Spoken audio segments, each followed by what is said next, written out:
धनगर समाजाच्या संदर्भाने जे महत्त्वाचा मुद्दा आहे मी एवढा सांगेन की 1950 मध्ये अध्यक्ष महोदय स्पष्टपणे उल्लेख नव्हता राज्यघटनेमध्ये, परंतु अध्यक्ष महोदय 1960 मध्ये ज्यावेळी पुनर्रचना कायदा झाला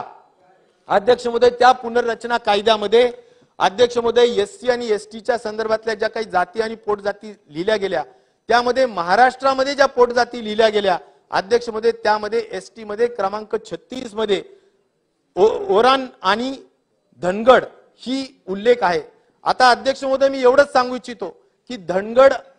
हा ड आणि र चा जो फरक आहे तो अध्यक्ष महोदय या ठिकाणी आपण जसं म्हणतो की तो उल्लेखाचा फरक आहे अध्यक्ष महोदय, आणि त्या दृष्टिकोनातून त्याच्यामध्ये फक्त करेक्शन होण्याची गरज आहे, काही प्रोसिजरचा भाग दुरुस्त करण्याची गरज आहे, पण धनगड नावाचा कुठलीही अध्यक्ष महोदय जात आपल्या महाराष्ट्रात नाही आणि त्यामुळे त्याला धनगडला धनगरच समजून जे एसटीचं आरक्षण सरकारने मागच्या काळात कबूल केलं होतं की आम्ही पहिल्या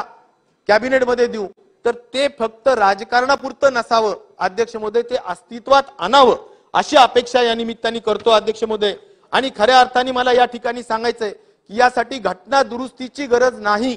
यासाठी फक्त आयोग नेमण्याची सुद्धा गरज नाही। आज जे काही चालू आहे की आयोग नेमतो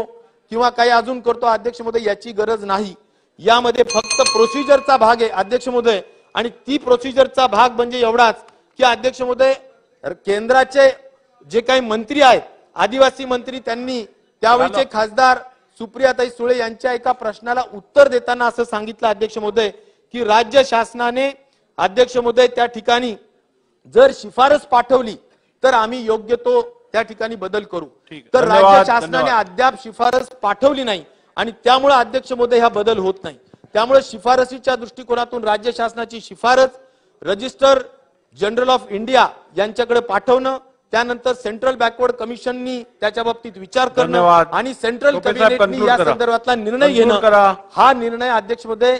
धन्यवाद या ठिकाणी धनगर समाजाच्या आरक्षणाच्या संदर्भात आहे आणि त्यामुळे अध्यक्ष महोदय हा तातडीनं करायला पाहिजे असं माझं या ठिकाणी म्हणणं आहे।